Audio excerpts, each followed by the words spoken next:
عباد خدا بندگان الہی، آپ سب کو اور اپنے نفس کو تقوی الہی کی دعوت دیتا ہوں۔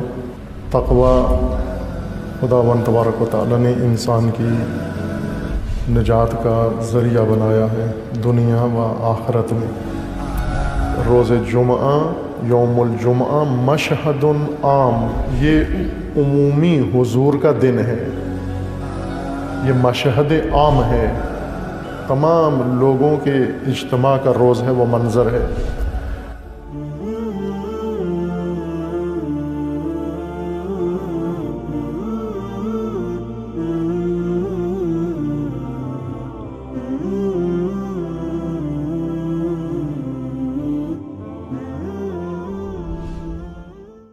روزے کا مقصد تقوی ہے۔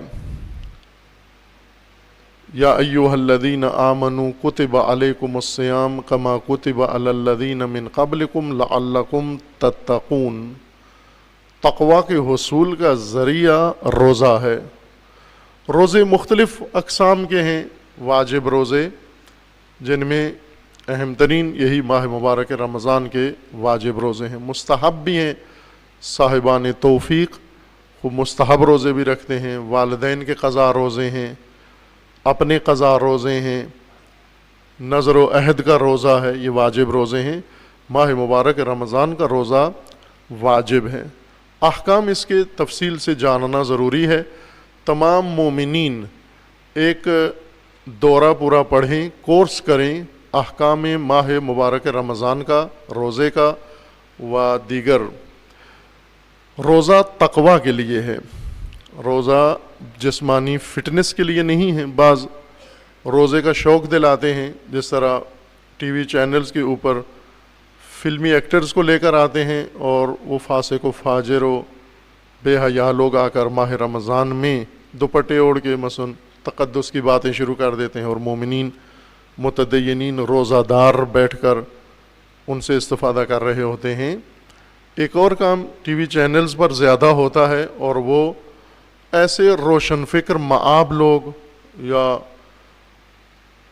ڈاکٹرز یا دوسرے افراد کو لے کر آتے ہیں جو روزے کے طبی فائدے ذکر کرتے ہیں کہ روزے سے شوگر بیلنس ہو جاتی ہے، روزے سے بلڈ پریشر ٹھیک ہو جاتا ہے، روزے سے جسم کی چربی متوازن ہو جاتی ہے۔ نہ، روزہ اسلام کا سلمنگ پروگرام نہیں ہے، روزہ عبادت ہے تقوی الہی کے لیے۔ پیاس لگے گی آپ کو، ٹھیک ٹھاک پیاس لگے گی، بھوک بھی لگے گی، خستگی بھی ہوگی اور ناتوانی بھی جسم میں آئے گی، اور یہی ضروری ہے آنا۔ کیوں ضروری ہے یہ سب کچھ؟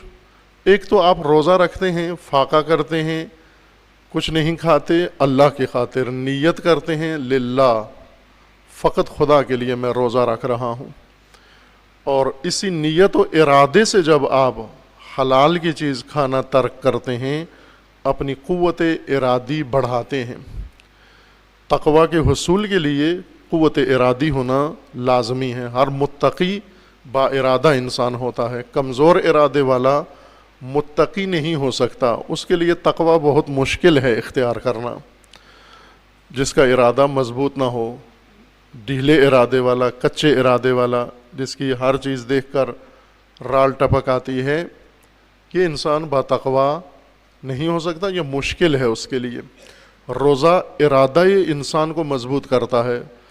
پیاس ہے، آپ بند کمرے میں بیٹھے ہیں، ٹھنڈا پانی موجود ہے، اور آپ نے ارادہ کیا میں نے نہیں پینا۔ ایک طرف سے شدت ہے اور آپ کا ارادہ ہے، یہ ارادے کا غلبہ انسان کے اندر تقوی پیدا کرتا ہے، یا کہیں کہ تقوی کا ایک اہم رکن ارادے کی تقویت ہے، ارادے کی مضبوطی ہے۔ روزے کا دوسرا اثر اور تقوی کے حصول کا ایک اور پہلو عادتوں سے نجات ہے۔ انسان اسیر ہے عادتوں کا، ہم سب اسیر ہیں عادتوں کے، عادت کے تحت زندگی بسر کرتے ہیں، عادت کے تحت کھاتے ہیں، عادت کے تحت پیتے ہیں۔ آپ مفید چیزیں نہیں پیتے، عادت ہے جن چیزوں کے پینے کی وہ پیتے ہیں۔ اور لذت اور عادت انہوں نے ہماری زندگی کا منشور بنایا ہوا ہے۔ عادت کیا ہے؟ وہ لذت کس کے اندر ہے۔ لیکن فائدہ اور نتیجتاً اپنی صحت یا تقوی اس کو مد نظر نہیں رکھتے ہم. عادتیں انسان کو کمزور کر دیتی ہیں، ضعیف کر دیتی ہیں. عادتیں انسان سے اختیار چھین لیتی ہیں. اللہ نے ہمیں با اختیار بنایا ہے، اختیار دیا ہے کہ یہ کام آپ مرضی ہے کرو، مرضی ہے نہ کرو. لیکن جب عادت بن جاتی ہے پھر مرضی ختم ہو جاتی ہے، اختیار چھن جاتا ہے. جیسے جو نشئی ہیں، تمباکو نوشی کی عادت ہے، سگریٹ تمباکو کی اور نسوار کی ان کو عادت ہے، یا پان وغیرہ کی، خوب یہ مجبور ہیں، ان کا اختیار ان کے ہاتھ سے چھن گیا ہے. یہ نہیں مرضی کے مالک، مرضی ہے سگریٹ پئیں، مرضی ہے نہ پئیں، نہ، انہیں حتماً پینا ہے، مجبور ہیں. اختیار سگریٹ نے چھین لیا ان سے، عادت نے چھین لیا ہے. اور اختیار و ارادہ جب انسان سے چھن جائے پھر تقوی حاصل نہیں ہوتا.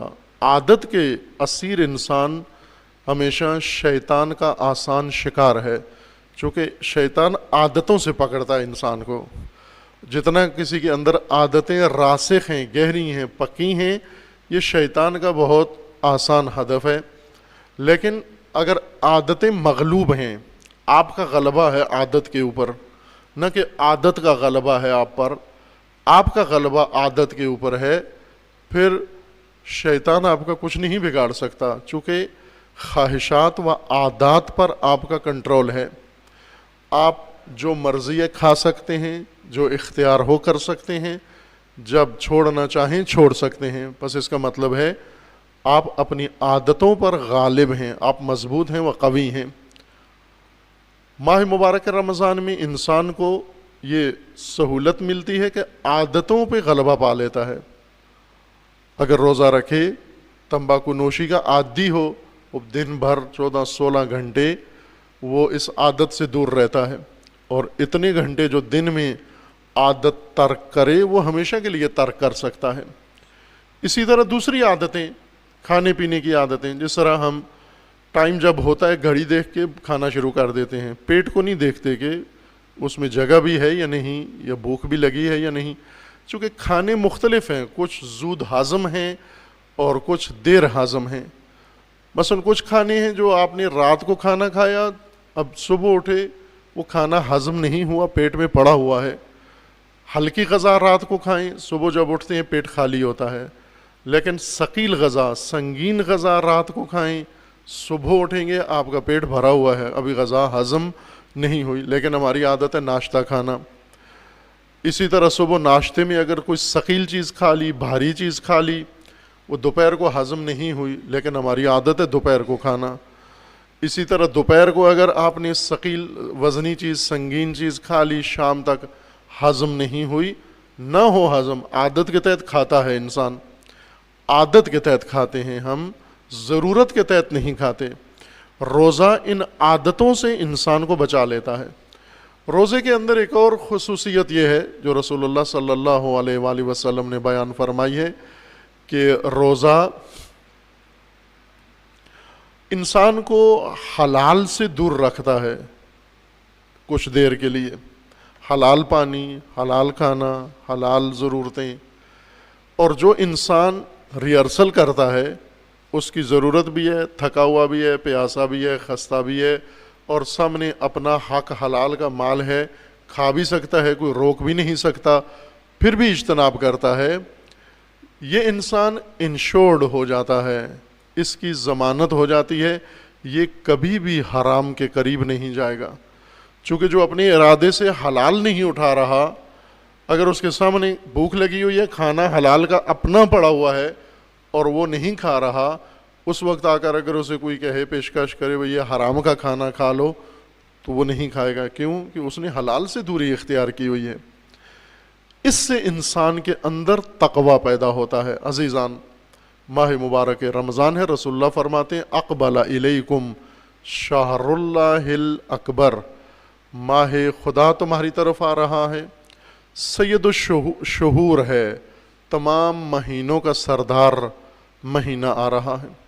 روزے کی ایک اور خصوصیت یہ ذکر فرمائی گئی ہے کہ آپ بھوک اور پیاس کاٹیں تاکہ آپ کو یہ اندازہ ہو کہ میں چند گھنٹے، 10 گھنٹے، 12 گھنٹے، 14 گھنٹے بھوکا ہوں، اور کچھ لوگ ایسے ہیں جو 12 مہینے بھوکے ہیں، کچھ لوگ ایسے ہیں جو عمر بھر بھوکے ہیں ایسے لوگ ابھی بھی موجود ہیں جن کو نہ کھانا میسر ہے، نہ پینا میسر ہے، نہ پہننا میسر ہے، نہ گھر ہے ان کے پاس، اور نہ ضروریات زندگی ہیں۔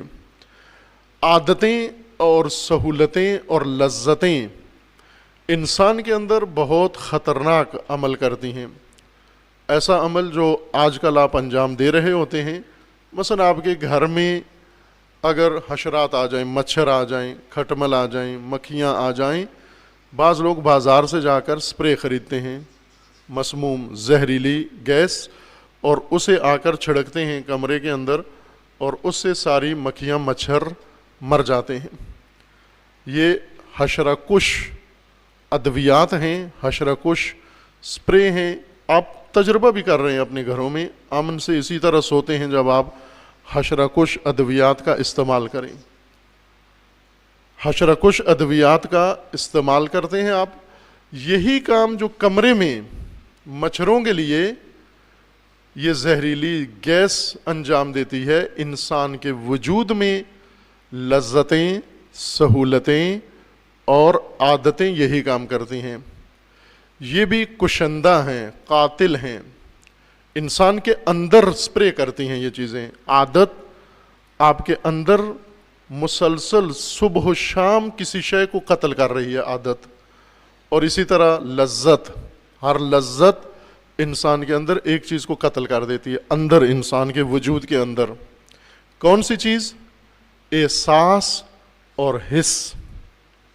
مثلا احساس ہمدردی، حس ہمدردی، یہ ایک حس ہے فطرت کی، انسان کے اندر اللہ نے رکھی ہے، لیکن لذت پرست دوسروں کے بارے میں اس احساس سے محروم ہو جاتا ہے، اس کو دوسروں سے ہمدردی نہیں رہتی، ضرورت مندوں سے، فقیروں سے، محتاجوں سے، اپاہجوں سے اس کو کوئی ہمدردی نہیں ہوتی۔